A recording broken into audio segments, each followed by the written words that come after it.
it's a great pleasure and an honor for me to welcome you all to the first conference, Opening Space for the Radical Imagination in Corvallis, Oregon.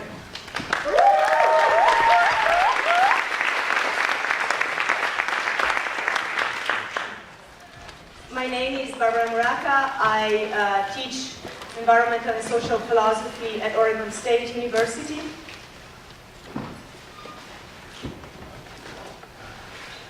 Before starting with any information and thanking, we would like to take a moment to acknowledge the land that we are on.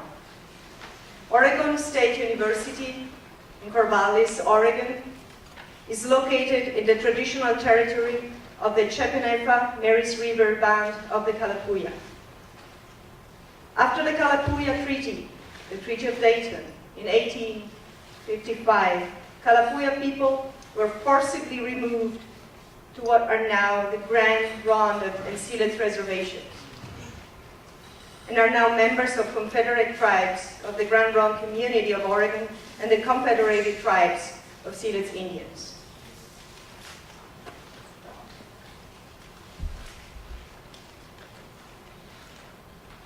This conference explores formats to address, fabricate, and discuss social transformation that challenge the standard model of an academic conference, as you have probably experienced today. It invites participants to create a common space for radical imagination and social justice that goes beyond a skill share for radical organizers. Radical imagination invites us to engage in a profound critique of what seems obvious. Radical means to go to the roots, and to explore alternative ways of living together, producing, loving, shaping space and time, inhabiting the land, working, using, struggling. It is an appeal to decolonize social relations and the dominant imaginaries that justify oppression and injustice. Radical imagination is not just about dreaming alternative futures. It lures us into embodying alternatives in practices, action, and thinking. This is an entirely self-organized conference. A quite small group of amazing people. Mikane Arekainen, Jason and personnel from CGE, the Coalition of Student Employees.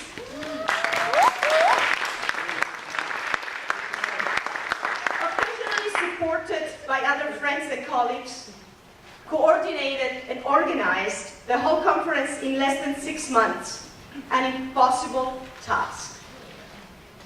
We're so thankful to you for all the work you have done to open space for the radical imagination.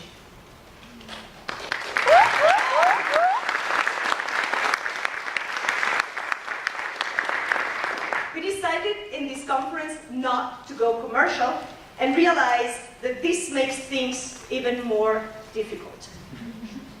All you see is based on the help, support, time, and commitment of many people who gladly stepped in when we called, including all the keynote speakers who accepted our invitation and came to our gathering, and all the people who submitted proposals for great workshops or for panels. We also would like to thank all the volunteers who have offered their time and sleep, because they meet at 8 a.m. to prepare the food, seriously, to make this conference possible. Let me help thank you.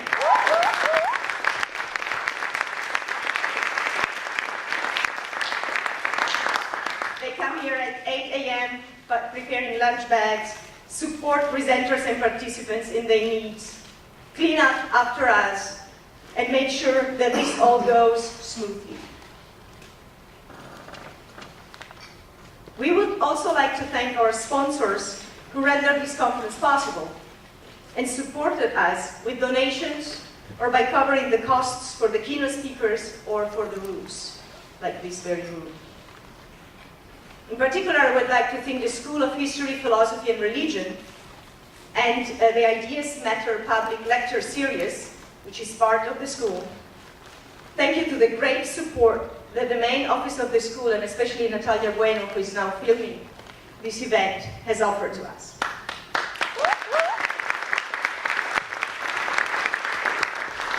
I would like to thank AYA, Women's of Color of OSU Diversity and Cultural Engagement Program.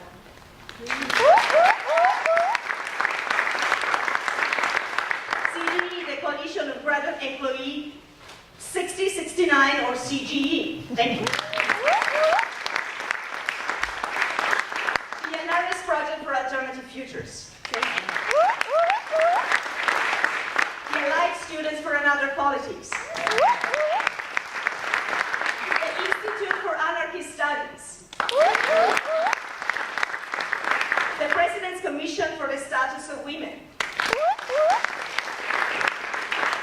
And with something more related to food, the University Housing and Dining Services and the restaurant Big River, who donated the bread.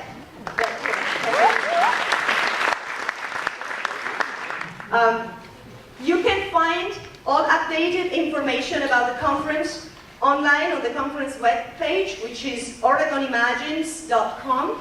We also have a Twitter account, Oregon Imagines. Now it's a pleasure to give over to Mick and I to introduce our fantastic speaker for tonight.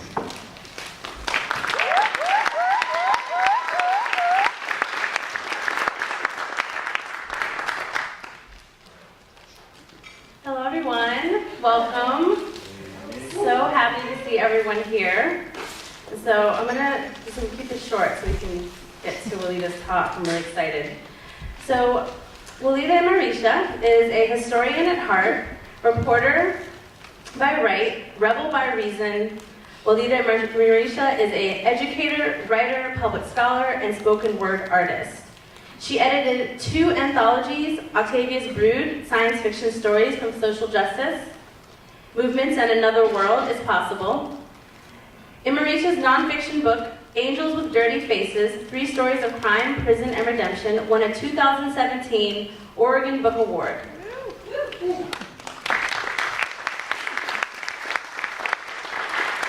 She is also the author of the poetry collection, Scars and Stars. She is currently working on an Oregon Black History book forthcoming from AK Press. And just a little fun fact, Walidah went to high school in Springfield, right down the road. So, she knows Oregon. All right, without further ado, Walidah Imarisha. How are y'all doing? Yes, I'm so excited to be here for this conference. When they reached out to me, I was like, radical imagination happening in Oregon. Please let me go, you guys, please.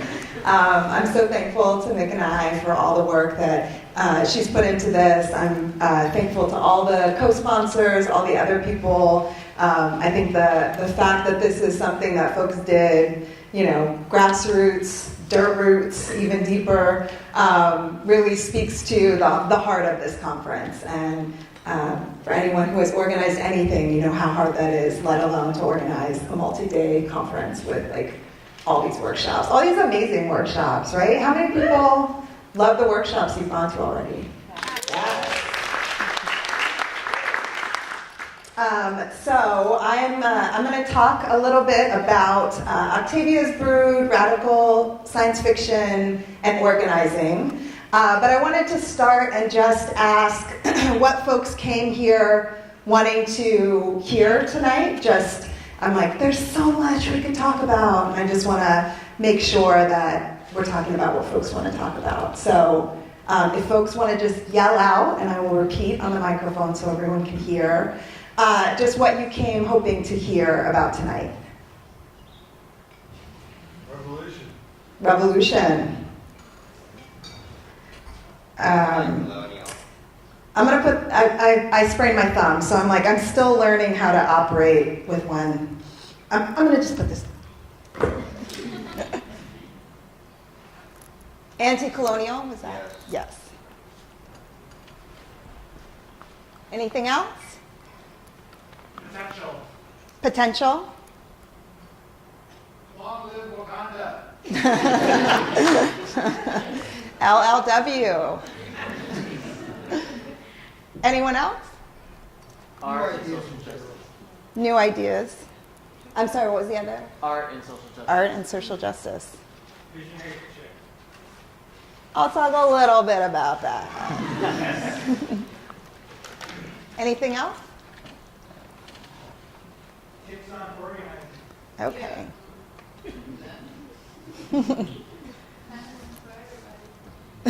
Feminism for everyone. Great.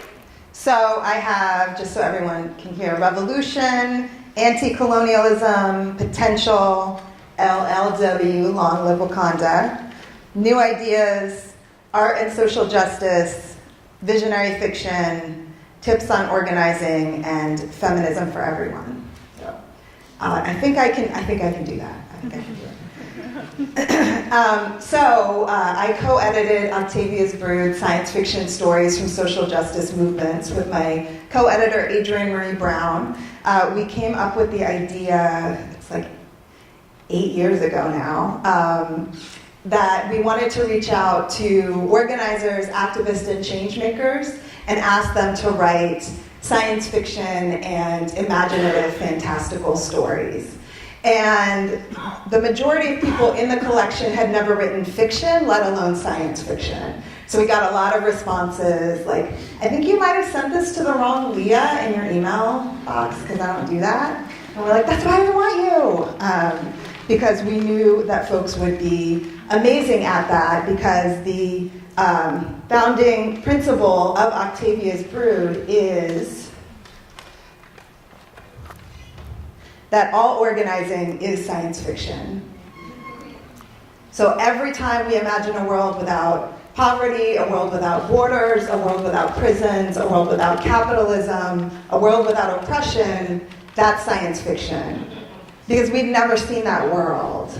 But we strongly believe that movements for change absolutely vitally need imaginative spaces that allow us to throw at everything we're told is possible and start with the question, what is the world we want to live in, rather than what is a realistic win that we can get out of this system. Because we know deeply that all real substantive social change was considered to be utterly unrealistic at the time people were trying to make it happen. Folks were told, this is a fantasy, this will never happen, the best you can hope for is a little bit of reform. And again, visionaries rejected that and said, we're going to dream impossible dreams then, and we will change the entire world to make it reality. And again, that's what folks did. So I ask, strongly ask you to dream unrealistically, because that is where real change happens. And speaking of Ursula K. Le Guin, who was such an amazing visionary, she had this powerful quote from her 2014 National Book Awards that says, "We live in capitalism. Its power seems inescapable. So did the divine right of kings. Any human power can be resisted and changed by human beings." And, right? And for so many reasons, I think that quote is so powerful, and I love that she references the divine right of kings because, outside of Game of Thrones, most people don't think that's the best way to, run governance. It doesn't actually work well in Game of Thrones either, right? But there was a time in this world where folks could not imagine, a significant part of the world could not imagine there would be any other way to structure society. And it was not until people began to ask the question, well, if not this, then what, that change became possible. So the foundation of Octavia's Brood and the work that I do, all of my work, is that once the imagination is unshackled, liberation is limitless. And I think that we have to create spaces that cultivate that, spaces like this conference, in our everyday work, in our everyday organizing, so that we can not just ask, what is our 2-year strategic plan or 5-year strategic plan, because that's when grant cycles happen, right? So that's as far as we think. But what is our 50-year vision? What is our 100-year vision for our communities, for these issues? What do we want for the future? And I wanted to share a clip that, shout out to Professor Orozco, who is like the nerdiest Star Trek nerd ever. He's amazing. I actually told him, I was like, let me channel a little Star Trek original series in my outfit choice tonight. But my favorite Star Trek series is by far Deep Space Nine. Fight me. Bring it. For so many reasons, I can ramble and wax poetic about Deep Space Nine later on if we want. But I think that this show was so important to me as a young Black woman when it came out.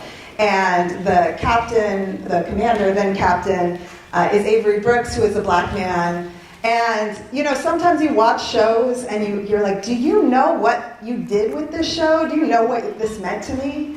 And, sometimes you see interviews with those folks and they're like, no, I didn't even think about it. I just did the art. And you're like, why?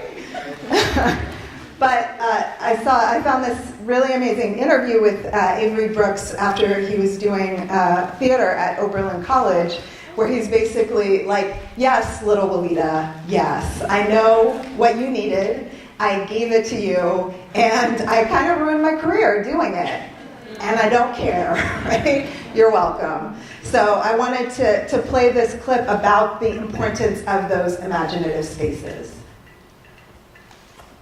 I just wanted to follow that by asking, then how did your Star Trek character take advantage of that point of view? Were you able to bring that to the futuristic idea of a hero?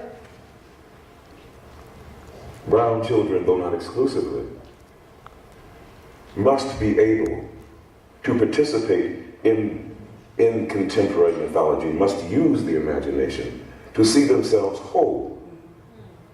Some eons hence, that when we first started doing it, as a matter of fact, it was at the time where we were looking across the country, even though that hasn't stopped, looking across the country at children planning their funerals because they could not see, beyond, a life that they would ever grow to be men and women.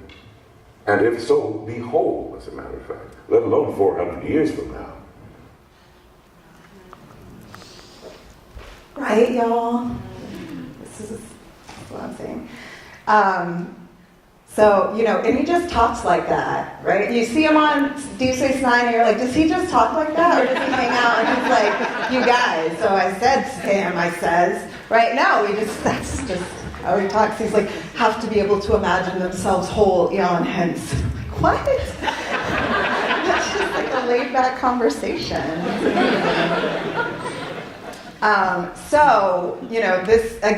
This is such an integral part of why this is important. But when I started doing this work like 10 or more years ago, I quickly realized that I wanted to start using a term that differentiated radical science fiction that can help us imagine new just worlds versus just calling it science fiction or speculative fiction. And there were two reasons for that. One is if you have ever gone to a con or hung out with like hardcore nerds, and I actually just got this a little bit ago, where the question is, well, is this technically science fiction, or doesn't seem to be enough scientific basis for this to be considered science fiction? Seems more like speculative fiction or magical realism. I can't listen to you until this question gets resolved, right? And that's like 30 minutes of a 45-minute panel right there. So I was like, we need a bucket term. So visionary fiction explores current social issues through the lens of science fiction, speculative fiction, horror, magical realism, fantasy. If it's weird and it helps us imagine better worlds, it's probably visionary fiction, right? The other reason was so many of the blockbuster films and the books that are coming out are science fiction, but science fiction as a genre is not inherently radical or revolutionary, right? There's the potential there, but science fiction, like most things in society, has overwhelmingly been used to reinforce the dominant culture, to reinforce colonialism. There's a reason that the original Star Trek series was sold as a wagon train to the stars, because the genres of Westerns and science fiction have a lot in common, right? That they're often told as this, expedition by white men into the savagery, the great unknown, the wilderness, whether that's the Old West or outer space, the encounter with the alien, with the primitive, with the savage who has to be civilized, right? And the colonization of those lands to make it productive, right? So I was like, so not that. That's my whole disclaimer. Not that, right? I started developing principles of visionary fiction, and then did so with a lot of other brilliant folks, including especially Adrian, my co-editor, and Morgan Phillips, who's one of the contributors to Octavia's Brood. So we came up with a number of principles. And so one of them is that visionary fiction is conscious of identity and intersecting identities, right? So it's not just about cardboard cutouts or tokenism of brown folks in outer space, right? Where you're like, I don't know anything about you except you're brown. You're probably gonna die. That's not visionary, right? And especially the intersections of identity, this idea of feminism for everyone, recognizing that when we center, both in organizing as well as in visionary fiction, in any part of your life, when we center folks who have been marginalized and live at the intersections of multiple identities and oppressions, that's when we see what true liberation looks like. So when we center queer and trans people of color, when we center undocumented women who are dealing with disability, when we center folks who have created lives and communities outside of these existing systems, because these existing systems won't acknowledge their humanity, that's when we see what true liberation looks like. So we have to center that leadership, that vision, because we all need it. It makes our whole community better and stronger. So that's just what I said there.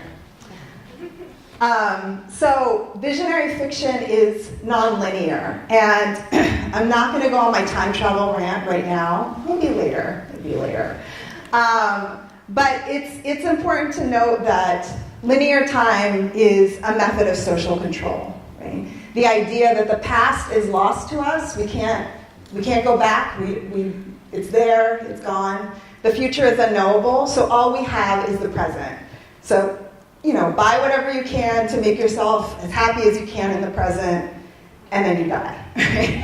That is the idea of linear time. So quantum physics is like, you guys, linear time is a fallacy. And communities of color are like, welcome to the party, quantum physics. You're super late. There might be some old cheese dip left, so, right? That communities of color have always recognized that time does not just travel in one way, that time is circular, that time is fluid, and that the past is with us in the present, the future is reaching back for us. And I'm actually going to read an excerpt at the end from one of our contributors that really explores that.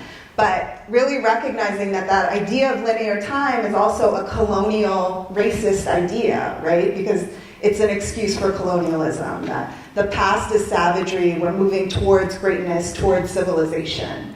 When the reality is, for communities of color, the past has ancient futuristic knowledge that we need, this wisdom that we need to move us forward, and that we are actually dreaming in concert with the past. We're not trying to overwrite the past. We are living next to the past. We are breathing with it, and we're breathing the future as well. And so really recognizing that so much of science fiction, Western science fiction, is like, we're moving towards, ever forward, towards chrome and white walls and, you know, singularity where we'll become one with computers and live forever, right? Evil laugh. I do the fingers, but it's hard.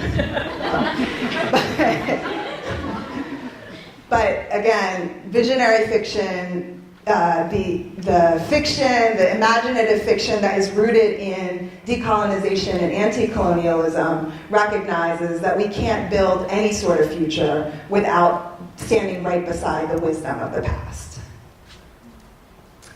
So there's a piece about identity that's really important about visionary fiction. Identity matters, seeing folks who look like us matter. And the other piece is about power. It's incredibly important that we reimagine power relationships. So it's not enough just to stick brown people in these same roles where the same kind of hierarchical interactions reproduce themselves.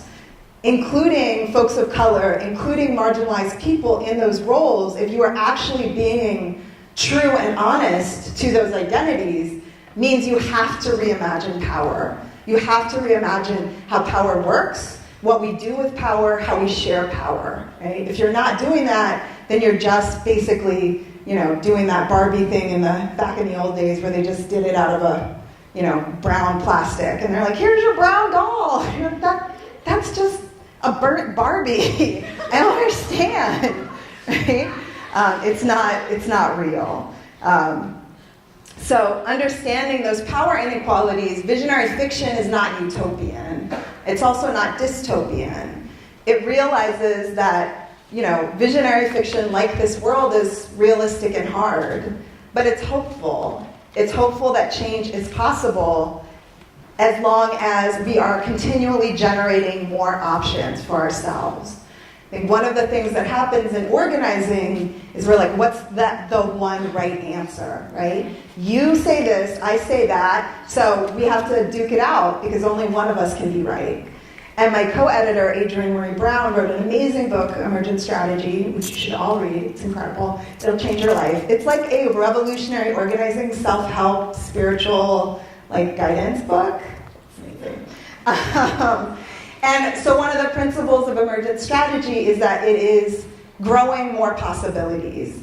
And Adrienne says if our movements for change are narrowing the entry points for people, are narrowing the options to be involved, are narrowing our ability to imagine different futures, then we're going in the wrong direction.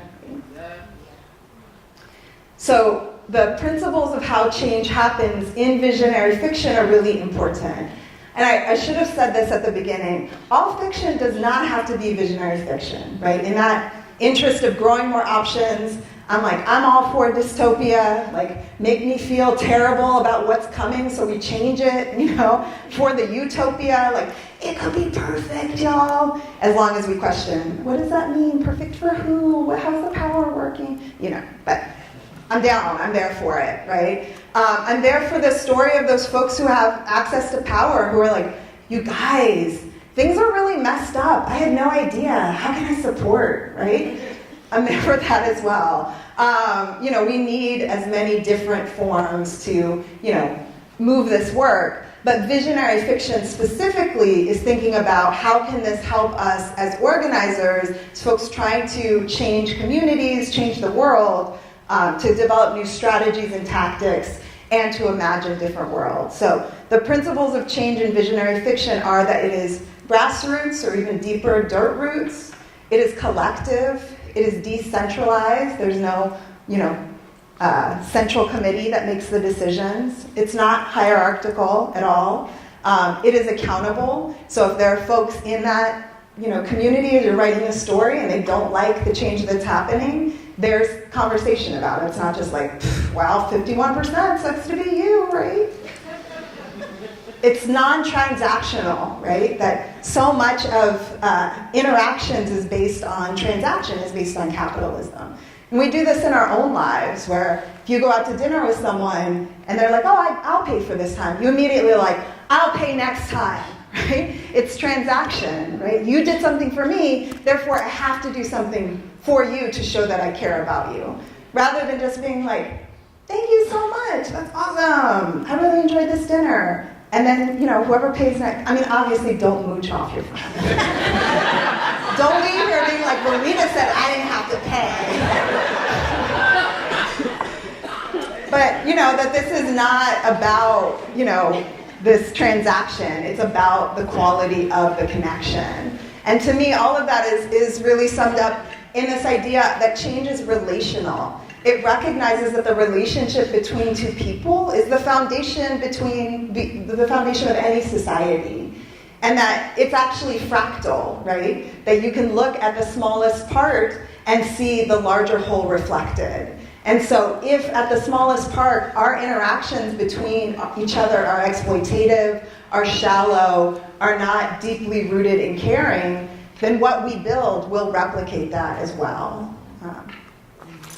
And lastly, visionary fiction is not neutral, and it doesn't purport to be neutral. We are very proud of the fact that our goal is social change. And Adrian always says that art either advances or regresses justice, and visionary fiction works very hard to advance justice. So just the last piece, a sort of encapsulated definition, that's the word. It's ironic that I forgot the word definition. Visionary fiction is fantastical art that helps us understand and challenge existing power dynamics and structures and supports us in imagining paths to dreaming and creating more just worlds. So it is about understanding the here and now as well as figuring out how to build different worlds. And actually, once we had sort of created this list and massaged it and really explored it, we were like, oh, these are actually the principles of good organizing, which is awesome because they should go hand in hand, because visioning should be rooted in those principles of organizing. And we were also like, and if we had realized that would happen, we could have saved ourselves some time. But that's great. It's the process is important.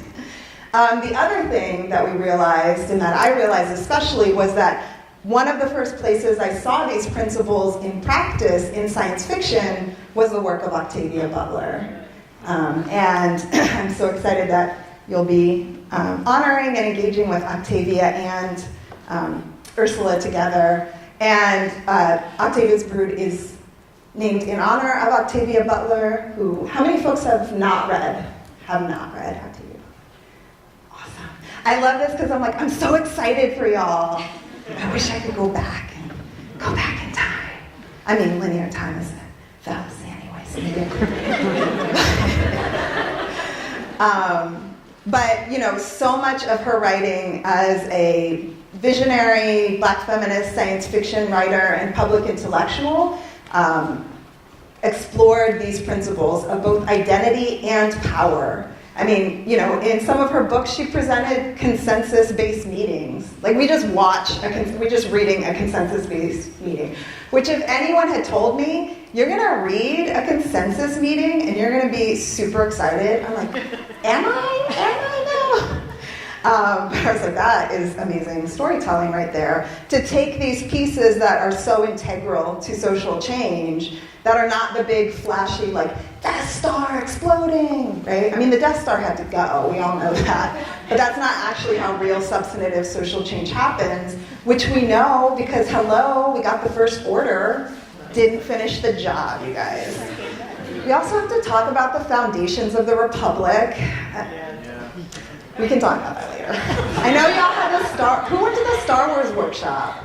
Was it amazing? Was it as amazing as I dreamed it would be? Yes. So glad that happened. All right, refocusing.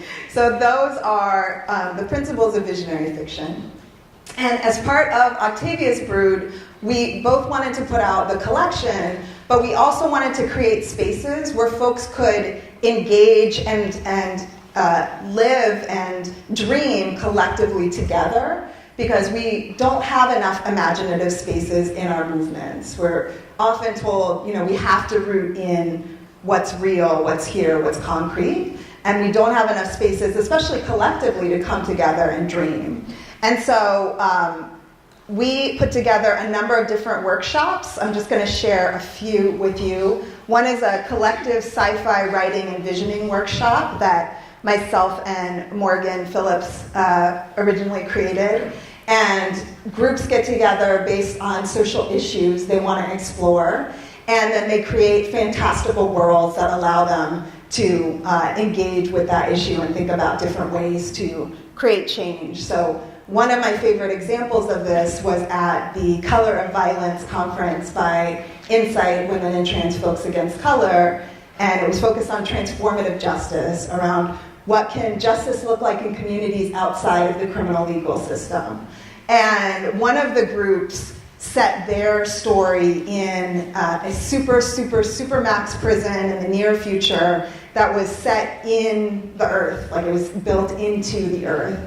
And supposedly it's where the worst of the worst went, but often what happens is that's where the folks who are political go, the folks who are resisting, the folks who are challenging administrations.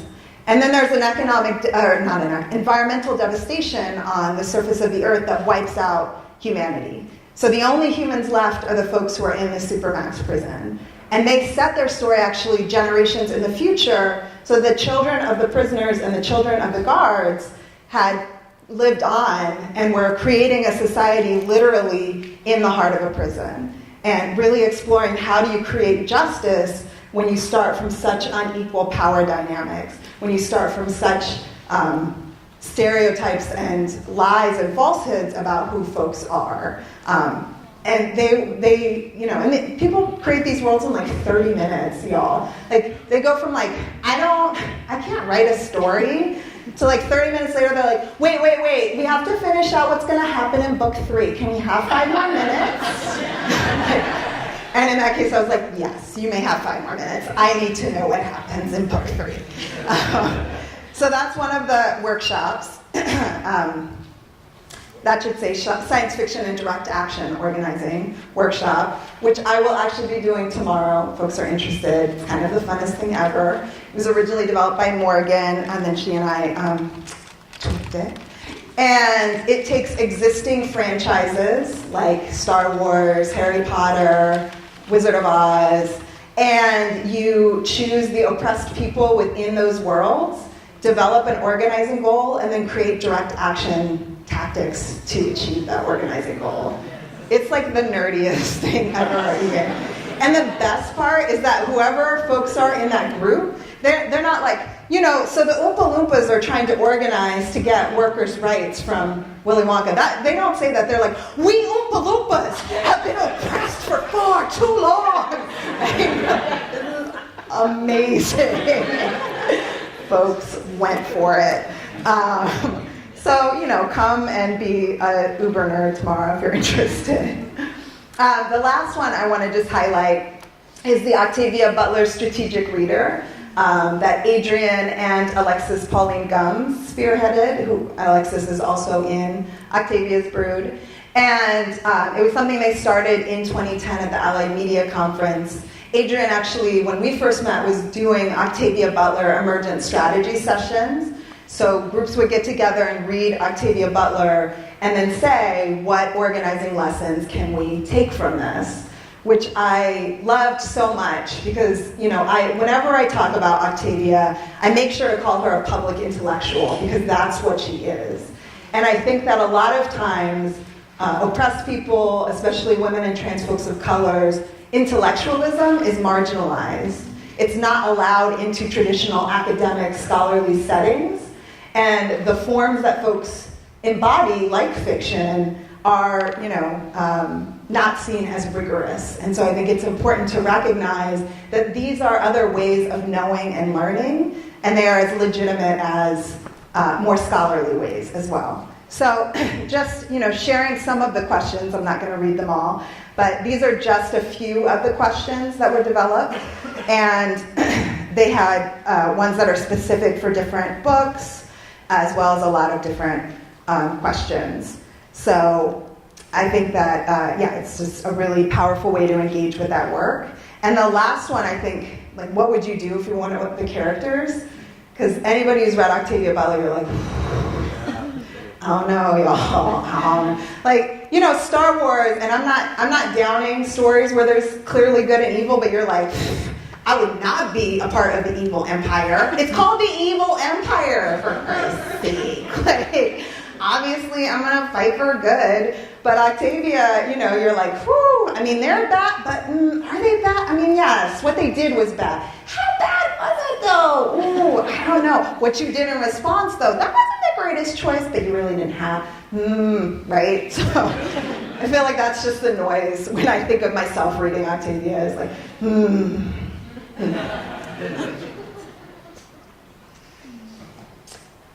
The last workshop I wanted to highlight is something that I came up with the idea and then Morgan helped me flesh it out. But it started because when Ferguson was happening and there was this amazing organizing led by Black youth who were, you know, risking their lives, literally facing down tanks to affirm their right and their humanity. And folks were all up on Twitter being like, that's not the appropriate way to struggle, right? And so I started this like Facebook rant, which just there, it's just, you know, it's not gonna go well. And I was like, you don't tell people how to struggle who are oppressed. And I was like, I am bored reading this. I'm bored writing this. So what I did instead was to write the first entry of the People's Encyclopedia 2070. So I imagined it's 2070, we have made huge advances towards justice, and so they're putting together the People's Encyclopedia where they're looking back in that way where they're like, can you believe people in the past did that? And, you know, it was what it was, but it felt so empowering to me to be able to write the future that I want as historical fact, right? And so that's why the kind of frame that we use around the People's Encyclopedia is dreaming new futures as historical fact. Because we, you know, claim history much more easily than we claim the future, right? We're like, we know what happened in history, it says. You know, we can go back and rewrite history and reimagine it. And, you know, I want us to claim the future with just as much certainty, to say, it's written, it's done. All we gotta do is make it happen, which is nothing, guys. Let's knock this out, right? So it's a zine making workshop where folks all write pages and then we create zines right there, and like people can lead with their own little People's Encyclopedia, which is very adorable. People draw pictures and it's awesome. So those are kind of the workshop examples. And I wanted to end with some examples from real world where I think folks have been incorporating visionary fiction because folks talked about new tools for organizing. And I think a lot of times, you know, folks are like, oh, the sci-fi thing is cool, but how do we actually use it? And I think that there are countless organizations doing amazing work around this, so this is just a few of them. Black Lives Matter put out a call a couple years ago for Black folks to answer the prompt, in a world where Black Lives Matter, I imagine, right? And then you wrote that future.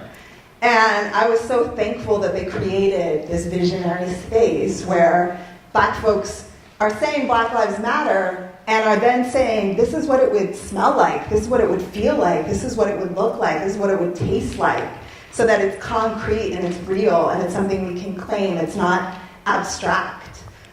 And I think, you know, even Black Lives Matter, the name is science fiction, right? Because in America, Black lives have never mattered. And yet Black lives have always mattered to Black folks, right? And I think that this movement could have been Stop Killing Us, and that would have been just as powerful, just as poignant, just as important. But putting forward the idea, the future that we not only want to create, but are committed to creating, that exists, and we are all working to build it into existence, I think is so incredibly powerful. So I'm thankful for this prompt, and I'm also just thankful for the framework of Black Lives Matter. Morgan and I got to do an amazing collective sci-fi workshop with Black in Pink, which is an organization that works with LGBTQ prisoners and is led by LGBTQ prisoners to abolish the prison industrial complex.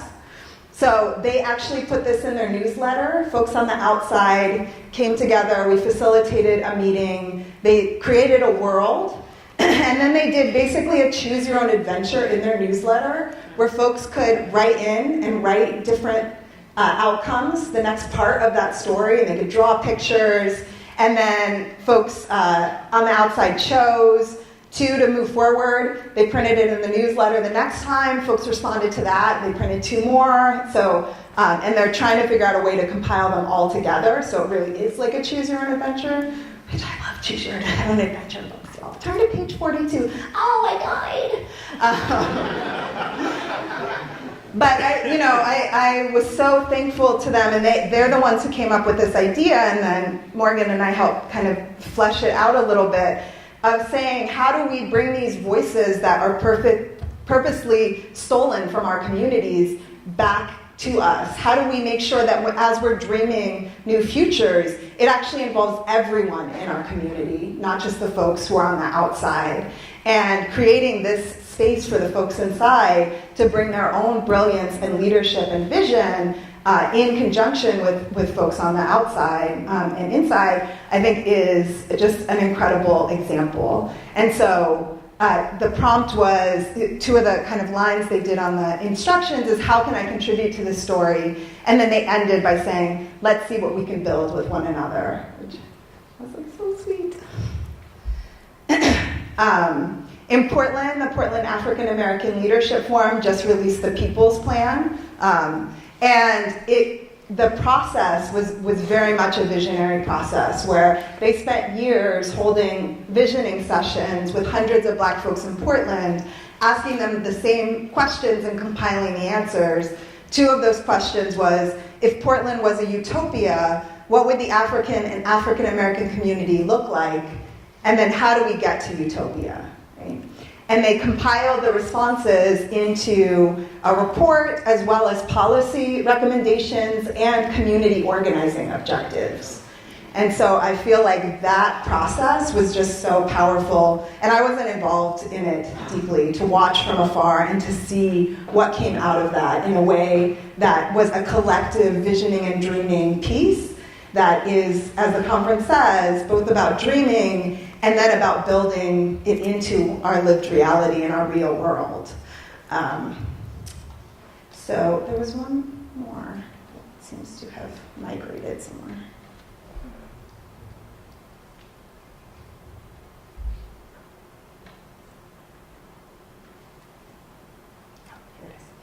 So I wanted to end with this historical example of the Black Panther Party, because I think that they don't actually get their due as the visionaries that they were, and that the leaders and rank and file continue to be in community. And Alondra Nelson has done amazing work framing the Black Panthers as science fiction creators, of saying that they put forward these visions of worlds that did not exist, as we're saying, that were science fiction, and then did the work of building that into reality and changed, the United States indelibly because of it. They were like, children are eating, right? Because of them, we have free and reduced lunch programs, because they shamed the federal government into allocating money for that, because they were feeding 10,000 kids a day with no money, and they were feeding more kids than the United States government, and so they dreamed it, and then they built it into reality. But a lot of my work is around prison abolition, and so I think that 2 of their points were really powerful. So this is their 10-point platform from 1972, and their 10-point platform changed over the years, and I think that that's also incredibly visionary, as they're reassessing the world and saying either the world is changing or our analysis is changing, or both. So we change, we don't just, no, we were right, right? When they're like, no, we weren't actually right on everything. So number 9 was, we want freedom for all Black and oppressed and poor oppressed people, now held in U.S. federal, state, county, city and military prisons and jails. We want trials by a jury of peers for all persons charged with so-called crimes under the laws of this nation. And then it actually goes on to say, we believe in the ultimate elimination of all wretched, inhuman penal institutions because the masses of men and women imprisoned inside the United States or by the US military are the victims of oppressive conditions, which are the real cause of their imprisonment. So they were dreaming prison abolition in the 1960s and 1970s and working to build that into our lived reality, which we're still working on, but again, in that context of making sure that we are in communion with the past, it's important to know these things. So the last piece I want to do is I just want to read an excerpt from Alexis Pauline Gumb's contribution to Octavia's Brood, which is called Evidence. And it's very much in that time-traveling vein. The story is set in the future, basically after we win. Yay, we won! And it's set 5 generations in the future. And a 12-year-old then, Alondrix, well, she changes in time, but I'm reading the section. She's writing actually to Alexis, who is the author of this piece. So she's writing back in time. But the question is, is that actually impacting the president? Like, is her work actually going back in time? And Alexis talks about, do we time travel through our intellectual practice? Right? Can we actually change not just the future, but the past through intellectual practice? So I just wanted to read a section of the letter that 12-year-old Alondrix is writing to Alexis in the past.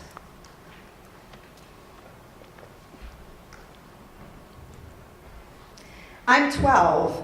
And you would have thought of me as part of your family, even though now we do family differently. We have chosen family now. So maybe we would have just been comrades if you lived here in this generation. Who knows? But I think that if you met me, you would feel like we have some things in common. I'm a poet, and I use interactive dance, so maybe you would have chose me as family. I know I would choose you. You could have been at my wow kapow ritual that happened recently. In our community, 12 is an important accountability age. We name this ritual for how it feels in our bodies around now. Wow, kapow. I think you used to call it the pituitary gland.